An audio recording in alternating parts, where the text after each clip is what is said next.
మరి జగన్మోహన్ రెడ్డి గారు 2019లో ఈ విధంగానే ఈవీఎంలు ట్యాంపర్ చేసి గెలిచినాడా అని ఆయన్ను నేను ప్రశ్నిస్తున్నాను.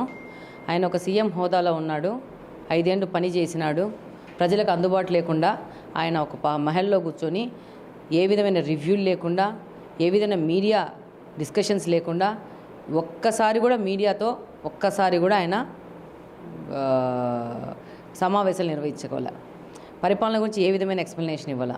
ఈరోజు ఘోరాతి ఘోరంగా ఆయన పరిపాలనకు సంబంధించిన ఒక రెఫరెండం ప్రజలు ఇచ్చినారు. అది రెఫరెండం ఎంత ఉందంటే 151లో 5 దూసేసి 2 ఒకట్లు ఇచ్చినారు. దీనికి సిగ్గుపడాలా? నువ్వు చేసిన తప్పులకి కరెక్షన్ చేసుకోవాలా. నువ్వు పరదాలు కట్టుకోవడము, చెట్లు నరికేయడము. ఈరోజు చూస్తే రిషికొండ ప్యాలెస్ చూస్తే ఎన్ని వేల కోట్లు, ఎన్ని వందల కోట్లు వాళ్ళు దుర్వినియోగం చేసినారు. ఇక్కడ ప్రజలకు తిండి లేకుండా, రోడ్లు లేకుండా, మౌలిక వసతులు లేకుండా, హాస్పిటల్లో సరైన సౌకర్యాలు లేకుండా ఈ 5 సంవత్సరాలు మగ్గిపోయి వాళ్ళ యొక్క రెఫరెండం ఇచ్చినారు.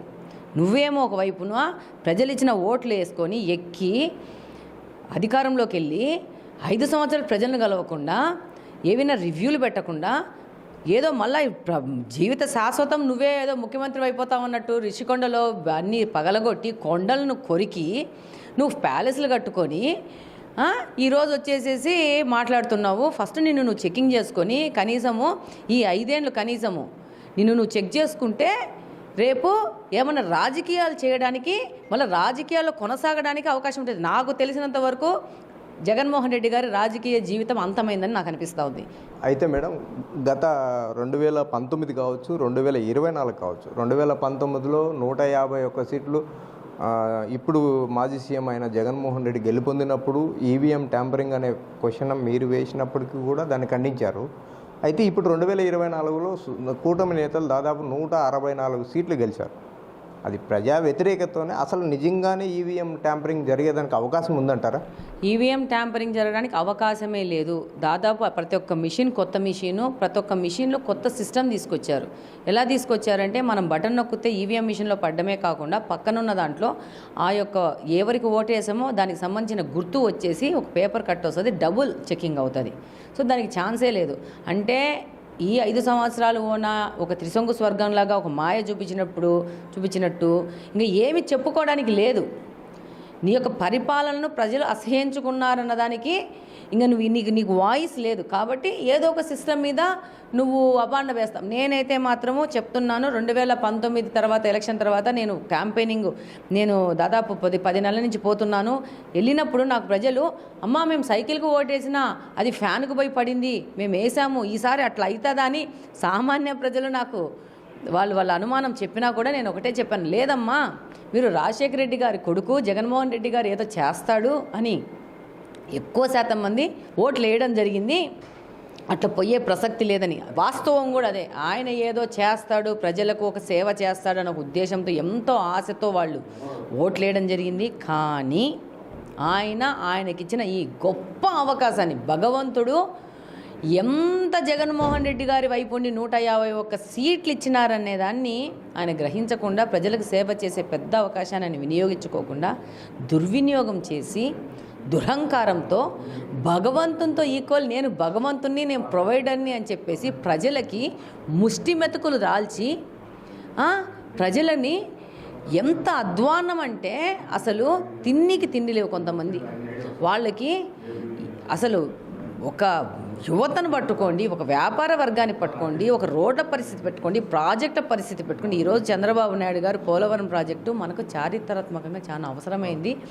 ఎంతో గొప్ప ప్రాజెక్టు, దాన్ని నాశనం చేసిన, I want use this word, sorry, నీచుడు జగన్మోహన్ రెడ్డి. ఆయన కింద ఉన్న ఆ క్యాబినెట్లో మంత్రులు ఎవరికన్నా అసలు మర్యాద మంచి ఏమన్నా ఉందా? ఒక ఆడవాళ్ళకి రెస్పెక్ట్ ఇచ్చారా? ఒక యువకులు వాళ్ళు స్టడీస్ ఫినిష్ చేసుకొని బయటికి వస్తే వాళ్ళకి భవిష్యత్ ఏందని ఆలోచించినాడా? వేల కోట్ల, లక్షల కోట్లు, మంత్రులు వేల కోట్లు, ముఖ్యమంత్రి లక్షల కోట్లు, కింద నాయకులు 100 కోట్లు సంపాదించుకొని ఆంధ్రప్రదేశ్ని దోచిపడేసినారు. ఈరోజు నేను కడప నియోజకవర్గంలో చెప్తున్నాను, ఇక్కడున్న ఎమ్మెల్యే, ఈ యొక్క డిప్యూటీ సీఎం మాజీ ఎన్ని అక్రమాలు చేసినాడంటే అసలు ప్రభుత్వ ఆస్తులు అనేది కడప నియోజకవర్గంలో లేకుండా కొట్టిపడేసినాడు. ఈరోజు మేము కంప్లీట్గా ఎక్కడే కానీ ఈ మట్టి తవ్వకాలు కానీ ఇసుక తవ్వకాలు ఉండకుండా జాగ్రత్త పడుతున్నాం. 10 రోజులు ఎవరైనా దుర్మార్గం చేయకుండా. నేను వాకింగ్కి వెళ్తాను ఒక చోట, విపరీతంగా మట్టి తోడుకొని టిప్పర్లు పోయేటివి. ఎలక్షన్ టైంలో కూడా నేను వాకింగ్ పోయినాను. ఇప్పుడు ఒక్క టిప్పర్ నా ముందు రావట్లా. నేను అన్నాను మా హస్బెండ్తో, ఇక్కడి నుంచి ఏంది రోడ్లో టిప్పర్లు రావట్లేదు, ఆగిపోయినాయి ఏంటి అని. అంటే తెలుగుదేశం ప్రభుత్వం అంటే అది భయపడిపోయినారు, దొరికితే వేసేస్తారు లోపలని చెప్పేసేసి. కాబట్టి మనకు అవకాశం ఇచ్చినారు ప్రజలు. ఈ అవకాశాన్ని 5 సంవత్సరాన్ని వాళ్ళకు సేవ చేసి పుణ్యం కట్టుకోవాలి. అంటే మేడం ఇప్పటి వరకు ప్రమాణ స్వీకారం చేయాల ఆన్ డ్యూటీనా కడప రెడ్డమ్మ? ఎప్పుడో ఆన్ డ్యూటీ ఎక్కినాము, ఎప్పుడో రివ్యూలు చేసినాము. అలాగని ఇక్కడ శాశ్వత నీటి పరిష్కారం దిశగా అది మా టాప్ ప్రయారిటీలో ఉంది. దాని మీద సరైన ఎస్టిమేట్స్ చేసుకొని 2-3 ప్లాన్స్తో రమ్మని ఇరిగేషన్ డిపార్ట్మెంట్కి చెప్పడం జరిగింది. అలాగనే వీళ్ళు కబ్జా చేసిన వాటిలో 5 మోడల్ లేఅవుట్లు తీసుకున్నాము. వాటి మీద టాస్క్ ఫోర్స్ పెట్టేసి ప్రభుత్వ స్థలాలు కలిసి ఉన్నాయని దాని మీద చెక్ చేయడం జరిగింది. వాటికి పర్మిషన్ ఉన్నాయా లేదా అని చెప్పింది. నిన్ననే డిప్యూటీ సీఎం ఇంటి ముందు పోతా ఆ మూలకు ఒకటి బిల్డింగ్ కట్టాడు పర్మిషన్ లేకుండా. నేను ఇప్పుడే పిలిచి అసలు దానికి పర్మిషన్ ఉందా లేదా, పర్మిషన్ లేకపోతే ఇమ్మీడియట్గా కొట్టేయమని చెప్తున్నాను.